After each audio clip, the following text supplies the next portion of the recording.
Hi everybody. So my name is Racquel. I'm a paramedic first off, and then alongside being a paramedic, which I've been for nearly 11 years for South Yorkshire, I'm now a PT. I've been a PT since 2023. I first started off doing PT and mum and baby fitness classes from having my second child from being about 6 months old. I realised that there was a massive gap between mums being able to exercise safely and obviously with the lack of childcare that they may have, as well as not wanting to really be away from the little ones. I then was inspired to start mum and baby fitness class. And then from this, sort of developing quite a good group of women and a good community for women, I then moved forward to doing mum and toddler classes, which I met a few of the ladies from that who are running this today. Um, and then from the mum and toddler class, realizing that these ladies were still sort of finding their feet and their balance, and then finding when they go back to work, obviously those things can be quite challenging, still trying to maintain fitness. I then moved into sort of specializing in PTs for pre and postnatal women, prenatal pregnancy Pilates, and then into ladies only fitness classes. So I've been doing that now for nearly 3 years. I specialise in pre and postnatal ladies, but as well as ladies who are pre and postmenopausal, and the importance of strength training around that. Hence the reason today's class is about why weights matter. So I'm a busy bee. I'm a mum to two young children, a 7-year-old and a 3-year-old, two boys. It's fun and games in my house, as you can imagine. I always have a croaky throat because I do a little bit shout, and generally shout anyway. When I mean to talk, I generally am quite loud. So now I run classes. I'm based in my own gym at my home, and I also run classes locally in Handsworth, as well as online sessions as well. Like how to start training, because for some ladies, there's always been a big fab around doing a lot of cardio. Cardio burns fat, burns fat, burns fat. Whereas it's not about really the burning the fat, it's about maintaining strength. And the strength training also burns calories, which obviously also burns fat. So how to start doing it safely is probably one of the key things. So I have ladies who come to me, whether it's just for a one-off PT or whether it's for continuous PTs, because a lot of the people don't know really about form, about how to negotiate themselves in a gym, and where to start really. And I think there's been a massive gap between not just ladies who've had babies, but for ladies of pre and post menopausal, and generally just the whole sort of gap between women about how to start weight training safely. So first of all, you want to make sure that you've got no injuries. So obviously checking in with your body, how it feels. We all have aches and pains day to day, but it's about making sure that before you go and pick up a weight, making sure that your body is able to pick up that weight, manage that weight, and make sure you're not going to injure yourself in the long term. So it's always advisable maybe to, if you've got any like really bad aches and pains, maybe see a doctor first. Or even if you suffered with, so for example, I have a lot of ladies that suffer with lower back problems, whether it's just from sort of everyday lifting, not using core correctly, and bearing children, and different types of labours, sections to vaginal births. Obviously, they have a big impact on the body as well. So it's about registering how your body feels, and maybe seeing specialists like a chiropractor and things like that if it is a long-term problem. But your GP is probably your basic, or if you feel that generally you're quite well in your health, start with just the basic exercises. So even if it's at home, not in a gym, I'm a big believer in using bands like resistance bands. My whole online plan for the least first 4 weeks is all about using just resistance bands. You aren't going to go and pick up a 10-kilo set of weights. A band is just as good. It has several resistances. It's less likely to be injuring yourself on the first few sessions, because when you first start training, you will be aching like crazy, and that is normal. Getting over those first few hurdles, is normal for everybody. And everyone likes a bit of a burn, but you've got to be able to function, and not injure yourself. So yeah, just starting with the basics. Bands are a massive, massive thing for me. I use them in a lot of classes. Bands are really important. I will quickly show you a band. Let me grab you some just so you know which ones are which. So I use 3 different sizes of bands. Should have probably got these next to me. So there's these big, big bands. You can buy them off Amazon. They're so cheap. They come in different resistance packs. So, very, very stretchy. The thinner the band, the lighter they are. Starting with something as basic as this. I will show you some exercises, what to do with them later on. These are upper body band. They have different levels in them, different sections. Again, these are good for upper body. The big band that I've just shown you, upper and lower. And then these ones are particularly just for lower body. So you can put them around the ankle or above the knee. Again, all resistance, which again is strength training. It's not just picking up a weight. It's all about resistance. So again, these are really good basics to start with. And also to think about it as a progressive goal. So not just, jumping straight in and picking up that heavy set of weights. It's about starting with the lower resistance and building up. Just tracking your own progress, whether that is with someone like me or whether that is something you do at home, or in a commercial gym, tracking your progress, thinking, because you will get to a point where you will see progress and actually that's getting a bit easy now that way. So what I'll do now is I'll step it up and I'll use a bit of a heavier weight, and it's just about tracking your progress and not jumping in the deep end too quick.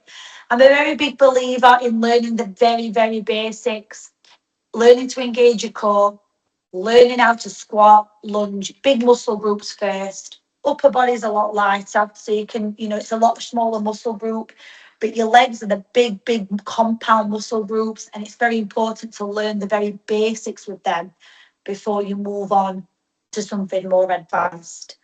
And also about rest and recovery. So I don't know if, people's personalities are all different. Some will go and hit it hard. I want it 3 times a week, 4 times a week. It's not realistic for everybody, but a lot of people will jump in the deep end. I'm going to aim for 4 times a week, And yeah, we'd all love to be able to train 4 times a week. It's a luxury. But starting realistic, 2 to 3 times a week is probably enough for anybody, just to get that little bit of difference in your size and your weight, as well as being able to progress through the weights. So yeah, I hope that helps. I talk a lot, don't I? So that's what we're talking about. So basic movements. I'm a big, big believer in basic movements. I don't believe in a lot of lunging, lifting at the same time. It's keeping on the same movement, making sure you're doing things safely and making sure you're seeing progression in that one move. So, for example, the basic movements as us women, I don't know if you've seen, there's been a lot of memes out there lately, like the women have got really big legs and a big bum and a really skinny upper body, and then not for every man, but then the man has got the skinny leg and the upper big body, because a lot of women now are all wanting that key look of big bums. Everyone likes a big bum, and not everyone, but majority, big bum and good set of legs, and then your upper body. And it is a bit of a known fact, women struggle a lot more with upper body strength than lower. Something that I see anyway in clients a lot of the time.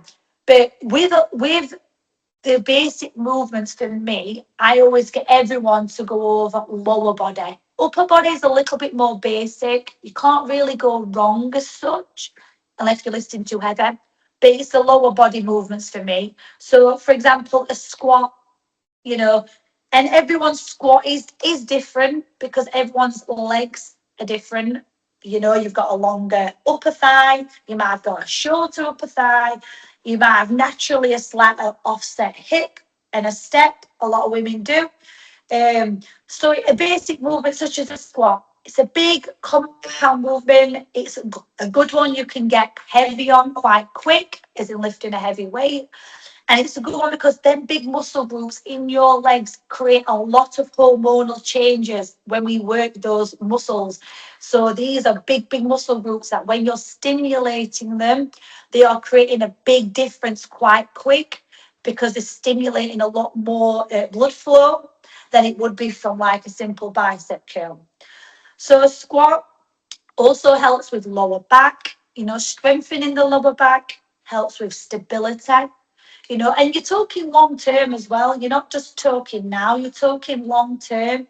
If you can get good strength training in, say, now in your early 20s, 30s, 40s, even in your 50s, longevity wise, you'll find that you will be less likely to be injured long term, and your mobility and everything else long term will be a lot better. And it's a known fact that the strength training you do now will always follow you into later stages of life. So, for example, a squat. So, a squat for everybody's form, just a basic squat, is to be shoulder width apart. We always slightly turn out our toes, because that way our knees will follow the toes. If our feet are too in, they'll come in. So, we want to go slightly turned out. We also want to think about sitting into the heels of the feet because we should be able to lift our toes. That way we are drawing our hip back rather than coming forward. And we've got to think about bringing our head and our spine in line. So we're always keeping it in line. So I'll stand to the side so you can see. So you've got to always think about pressing through the heels of the feet, head in line with spine. So we're not looking up. We're not untucking the hips. So we're doing a bit of a duck. We're going to draw under the pelvis. So we're automatically having to sit into the heel. I'll put my hands behind my chest now. If you have some weights, you can either hold them here or in the middle. And then we're just going to sit the hip back. So the hips coming back in towards the heel. And again, you should be able to lift the toes. And then we draw back up. And the way we draw back up is by pressing through the heels of the feet. So we engage our quad. We're not in our knee. So we breathe in. While we're light and we're not using a heavy weight, we can breathe out as we come up. So we breathe out, we go. Because that way we are creating tension in the quad and we're sitting into the heels of the feet. So with a weight, we breathe in and then we breathe out. So we're engaging our core, on the squat. So again, on the lunge, 1 foot forward, 1 foot back. Move this a bit further out so you can see me a little bit. So 1 foot forward, 1 foot back. Again, keeping this nice and strong and engaged. Unless you've got really heavy weights, you can come forward into this front leg. So when you're working a lunge, it's the front leg that's working, not your back. Your back's just keeping you up for balance. And we always sit onto the ball of the foot, not onto the heel. We should never drop the foot, or while you're stretching your calf. So we come up onto the ball of the foot. Again, weights either by side, or for now, we'll just put hands here. And we're going to roll back our shoulders. We're going to draw straight down into the center. So we breathe out and come down, and we come up. Again, the front leg is the working leg. That's just a guide. That should be planted. We don't want to push forward. Knees aren't going anywhere near the toes. We're drawing it back. Keeping centered, nice and wide stance, but not too wide that you're finding it towards a bend. So you'll find your own little balance. Breathe in, and then breathe out as you draw up. That's when the tension comes. Whenever we breathe out, that's when we engage. Breathe in, breathe out. Because that's the hard bit. The hard bit is getting back up. So your basic squat, lunge, I'd say a deadlift is a little bit more for when you're getting a little bit more advanced, but it's still good to learn. So with a deadlift, you've been using quite a heavier set of weight. But again, it's a big muscle group. It's all working all the hamstring and tightens your lower back and works your bum muscles. So again, we roll back shoulders. We hinge the hip. Imagine you drawing the hip back. The way I learned this is by putting a box behind your calves, hands on your shins, and all we're going to do is send the hip back. The calves don't lose contact with the box if you have a box behind you. Hip back, roll forward for now. When you get more advanced, you can bring your gaze down. And then we're breathing again, draw through the heels of the feet. Big squeeze as we come up, but don't lock the knees. That's where you'll overextend your knees. So you breathe in, hinge the hip, move forward, chest proud, with shin, and back up. Hands stay in contact or weight stays in contact with legs, because if we come out, it creates a weak point in our lower back. So we keep it nice and contact, hip back, down and up. Again, big muscle groups. That's what we want to learn to work. So from here, excuse me while I just lift my top up just to show you and pull my trousers down a little bit.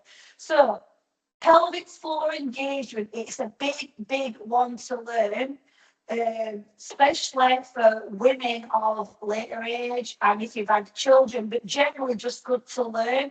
So pelvic floor, you've got to imagine you've got a T written on your belly, so it goes hip to hip, belly button down to your bits and bobs. That's your T-zone area.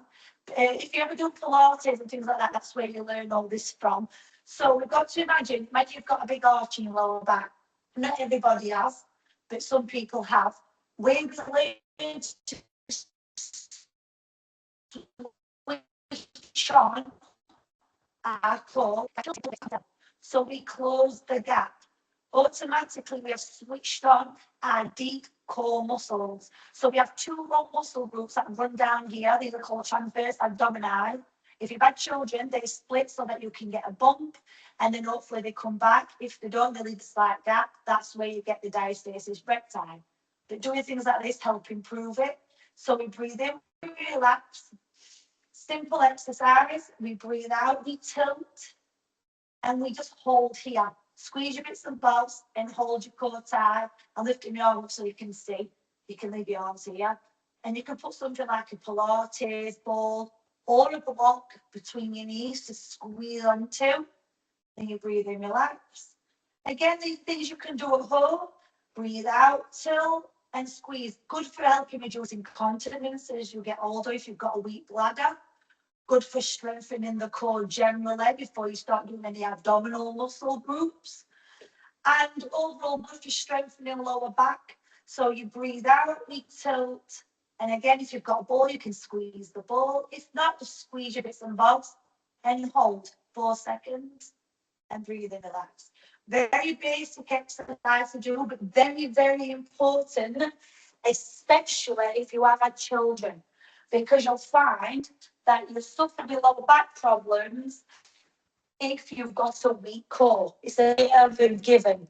Weak back, weak core. That's how it sort of runs, really. Right, I'll bring you back in now, sort of showing off on the floor. Right then, I'm here, it's all up shop.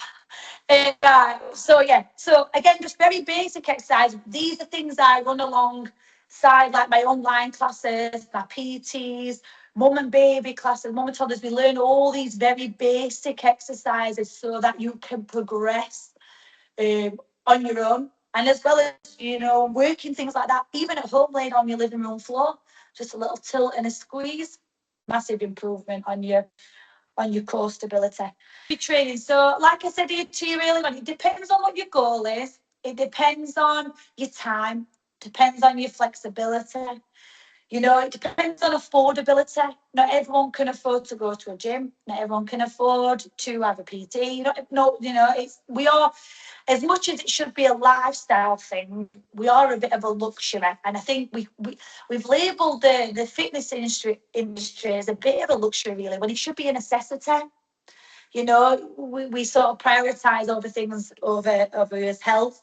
But however, anyway, so I'd say probably like average 2 to 3 days a week. Now that's not necessarily strength training 2 to 3 days a week, but I'd say to get a global, a global change over a shorter period of time, say 4 weeks. To see change, you'd probably want to aim between 2 to 3 days a week. So I'd say 2 days a week strength training. So you could do like one upper, one lower day, or a split day, lower, upper, lower. And then you'd want to be hitting at least one day where you're doing a little bit more conditioning. So like a Pilates or, a bit more of a HIIT class or something like that, just to keep that burning that cardiovascular system, keeping the heart rate high. But you also want to be aiming for like steps.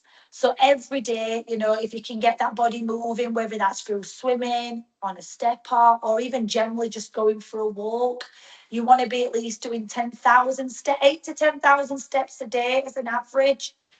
And if you're struggling with those steps, then even when you're at home, even get like a little step pad or a little stepper, or, you know, even just being out in the garden on your garden, lifting your knees up, marching on the spot, anything just to keep your body moving, burn those extra calories.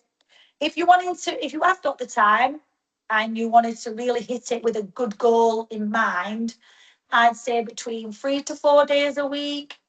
And for my last period of doing bodybuilding, you know, I'm a bit of an all or nothing sort of girl. So I did my last show in 20 weeks, which some people may have took years, but I took 20 weeks.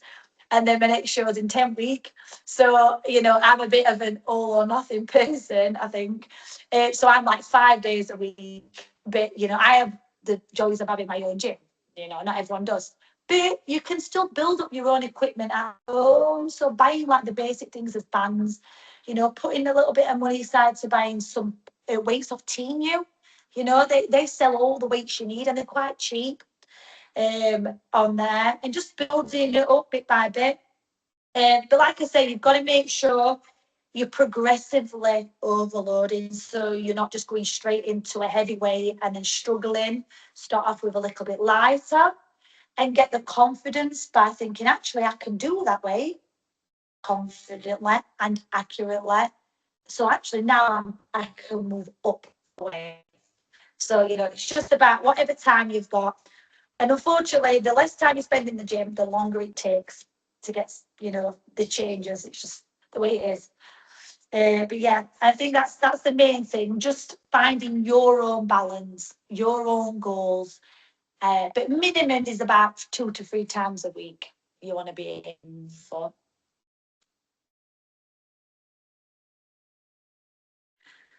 Oh God, nutrition. Oh, one of the biggest things. Oh, so I'm also very cutthroat with this as well. Like, this is the way I am. Whatever you put in is what you're going to get out. And that's just the way it is. I'm literally, even with clients I have, sometimes they're with me during PTs and classes or online, you know, they're getting me at least 3 times a week. I'm still only 20%. 80% is what you're putting in your mouth. And it's just the way it is. If you're wanting real result, you've got to really think about what you're putting in there. Because, you know, I'm not saying I don't believe in diets, you know. There's a big thing they were all, you know, jabbing everything at the moment. That is each to their own with some people. They can do that because, you know, I get it. Some people are really big, you know, and they're really struggling to, you know, even move. I get it, you know, each to their own. But I do it, you, even with those sorts of things, you have got to have a balanced diet, because nutritionally, if you're not putting in the right substance, you are not going to get the right outcome. So, for example, like, you've got to fuel what you're wanting to get out. So, like, I don't, if you know, I'll start with the very basics. Some people might not know. So, like, for example, like, the carbohydrate is for energy. You know, you're putting carbs in, so you carbs, potato, you know, rice, pasta, all carbohydrate food. We need carbohydrates to function. You know, I don't believe in all these don't eat any carbs, you're going to lose before mobs and all them diets or all like that. I'm a big believer you've got to have some carb, right? But it's the quantity of the food. You know, I'm a big believer in fasting. I fasted for a very long time before I started bodybuilding. And, you know, we don't need the amount of food we put in his mouths. But, you know, with the society we are now in, the way that food is pushed down the throats before we even get in the supermarket, you know, we're all consumed to eating 3 meals a day, you know, keeping all that up. But carbohydrates are very important. But it's just about recognizing the amount. So, you know, it is a little bit addictive. When you start seeing a result from eating a little bit less or eating cleaner, should I say, eating cleaner, no diet, cleaner, you will see result. It is addictive. So, like, for example, buying yourself a set of scales, right? You know, and it is a bit cutthroat. But buying some scales and weighing out your carbohydrates is a big starting point. So, like, for example, or you can use your hand, but obviously everyone's hand size is different. I would say like 100 to 150 gram of carb. If you're on an active day, you can go up to 200 grams with your meal, but averagely about 100 gram of carb. And it will really surprise you if you weigh out how much actually 100 gram is. Because for some people, probably be a little bit of a shock. It'll be like, oh God, there's hardly out there. But for some, it might be, actually, I need to eat more, because some people undereat and then either crash diet. So they crash diet, the other food substances themselves. So actually just weighing out your food is a big start. So always having a carbohydrate, always making sure you're having your protein. That's what a lot of people rave about nowadays. And obviously, if you're vegetarian, it's a lot harder for you to get your protein in. But I'm sure you know how to replenish that if you've been a vegetarian or a vegan for a long time. But, again, weighing out that protein. Because a lot of people you'll find is that they don't hit the protein goal because of one thing or another. So, it might feel like they're eating all the time or whatever. But, having a protein shake, but again, a clean protein shake. None of these full of sugar. A lot of them are full of sugar. You're chasing the sweetness all day. You can't wait for your next protein shake. So it's about picking the right one for you. And really reading what's in them, because you want a very clean one. I have Will Powders, that's quite a clean one. It has Celtic sea salt in it, it has bone broth on it, it's very clean. But these other ones out there. And obviously your proteins for repairing your muscles. So if you've been to the gym and you've stretched, because I don't know if you know, so ultimately when you're picking up a weight, you're stretching muscle fiber. So you're tearing the muscle group. So what you want to do is then eat the protein to repair the muscle. And hopefully, if you're eating enough protein, it will build muscle. And then carbohydrates for your energy. And obviously, your other things like your vegetables and all like your vitamins and things like that. Everything you can get is through food. You don't need a lot of vitamins through through all the barracks and things like that. You can get a lot of your vitamins through food and fruit. That's the big one. Berries. The berries are the big one. And nuts, things like that. All about eating the appropriate, again, like I say, weigh it out. 30 gram of nuts. Weigh it out. Will probably give you a bit of a shock, but you'll find that you won't overeat because you're having to monitor what you're eating. And for some, it might be that they need to eat more of the good things. But again, for someone like me, if I have a client who approaches me for a meal plan, like, I'll work it all out for you. There's lots of people who work it all out for you. What your carbs should be, what your protein should be, what goal you want, what weight you are, what height you are, what type of stages of life you're going through, menopause, perimenopause, you've just had a baby, you're breastfeeding. There's so many other factors to consider. But again, it's just about finding a balance and actually, taking a little bit of accountability if you're finding that you're overeating and why. And obviously, weighing the food out, getting the nutrition in the right way and not being on a diet. It's about long-term health. You've got to think of anything as being long-term. So everything's long-term, What am I going to be like from now to 4 years' time? I want to still be on the right track. I don't want to have paid for all this stuff, and to think, oh, actually now I've put all this weight back on because I've not ate or had a milkshake from Slim Fast for God knows how long. Not there's anything wrong with Slim Fast, everyone each to their own, but I have my bears in life. And it's about looking long term, and again, someone like or someone else you may be able to help you with that. But first thing, buy some scales. That's my biggest thing. You'll be shocked about portion sizing and how much you should be eating. But again, it's all about hormone balance, especially for women. Eating enough, you need to make sure you're eating enough because your hormones regulate by nutrition as well as exercise. Your hormones regulate. Insulin affects your hormones. So again, we need to make sure we're on the right balance. hope that's enough information. Probably too much information. I'm a bit of a big one for nutrition. It's such a big minefield, though. Nutrition is so big, like, it's just crazy. So again, how to build your confidence in the gym. Just starting with the basics, just starting small, starting with, like I say to you, even if it's at home, with bands, starting with a light set of weights, going on to a class. You might find there's lots of low classes in your area, and you might go to one, you might not feel the vibe. You might go to another and think, actually, this is for me. So, don't overcommit. Don't go and spending hundreds and hundreds on something you've never tried, or someone you've never even met. You don't want to be doing that. No one does. Like, for me, I either talk to someone over the phone first, or I get you to come for one-off session first, because we need to get to know each other, and you don't want to be overwhelming yourself with pressure. Pressure is enough for people nowadays in their work, in their everyday life. You want to enjoy it. And when I say enjoy exercise, people be like, shut up, you enjoy exercise? And I'm like, yeah, because you see a result. That's what you enjoy. You don't enjoy the pain. No one enjoys the fatigue and the tiredness at the time. But afterwards, when the hormones have increased and you've got your adrenaline's coming down and you get the release of endorphins, you're like, oh yeah, I do actually enjoy it. So again, it's just about taking your time, finding a balance, and finding what's right for you. Strength training is a big one for everyone generally.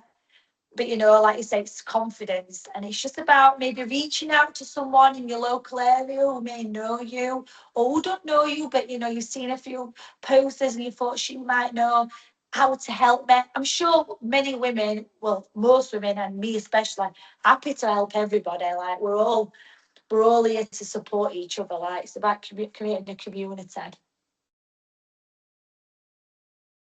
I'm just reaching down to my notes to make sure I've covered everything. So I think I probably covered why it's important on about every point I spoke about, but why it's so important for us as women. Like, we go used to get put back, did we, back in the day? I said this at the beginning of the presentation about, about the big, back in the day, everyone used to like, cardio, we need to do cardio. Yeah, it's important to do cardio because generally for fitness, it is good to do a bit of cardio. And that doesn't mean running. It means just walking, doing a HIIT class, generally just moving the body. But weights in particular, especially for us women. So I'm just going to go off a little bit onto like pre and post menopausal ladies. So like when you get to menopause, or when you're hitting menopause age, again, everyone's different ages, we have a decrease in estrogen. So what happens with is everything slows down. So again, we start with having more brittle bones. We start having, metabolism slows down. We're more likely to gain weight.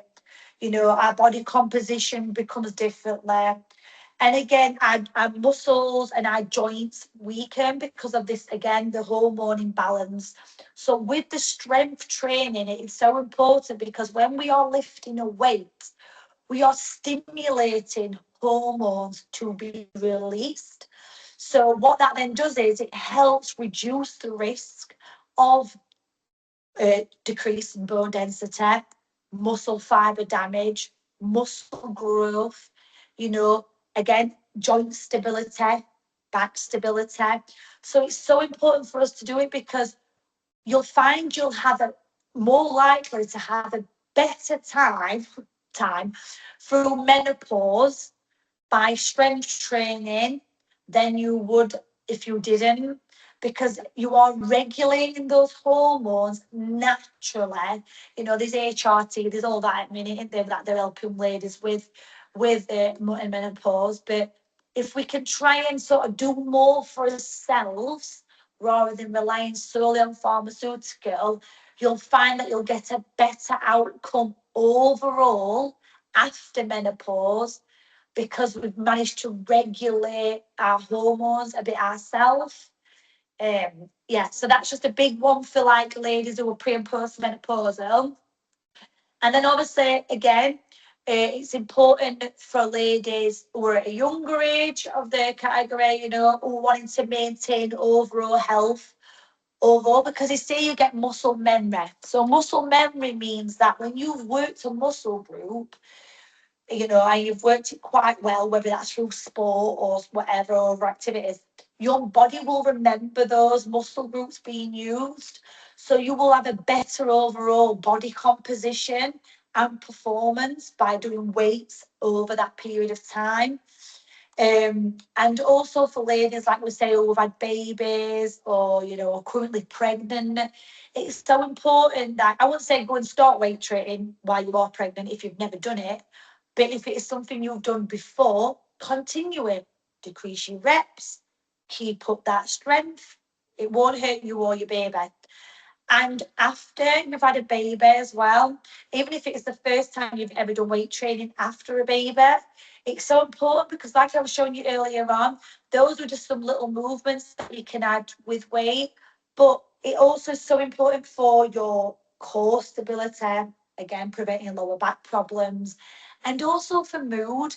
Like, I know for me that I know I run the mum and baby class, but generally that motivated me to go to the gym because I got to meet new mums. I got to, you know, meet new babies. And even now I meet mums every week. And, you know, you can just see in their eyes, they're like, been blinded from having a kid, and they're like, oh my God, this is horrible. And I'm like, I know, we've been there.